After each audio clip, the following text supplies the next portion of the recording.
Hello class 11 চলে এসেছি তোমাদের জন্য আরেকটা গুরুত্বপূর্ণ এমসিকিউ নিয়ে ফার্স্ট সেমিস্টারের জন্য। তো কি বলা রয়েছে প্রশ্নে, টি সময় একটি কণার বেগ v এটা হলে a b c এর মাত্রা হলো যথাক্রমে চারটে অপশন দেওয়া আছে। কিভাবে হবে? Principle of homogeneity.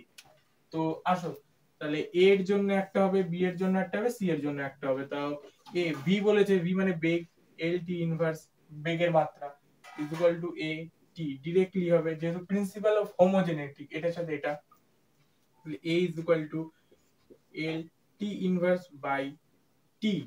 সুতরাং l t ইনভার্স 2, এটা হচ্ছে a। এবার c এর আসি। c এর ক্ষেত্রে কি হবে? c এর ক্ষেত্রে যে t ডিরেক্টলি আছে ওই জন্য c is equal to t হবে। এইবার আসি b। b এর জন্য v বেগ l t inverse 1 is equal to b by t plus c। তাহলে b ইজ ইকুয়াল টু কি লিখতে পারি? l t inverse 1 into t। তাহলে l শুধু, তাহলে b এটা, a এটা, t এটা। Option number B.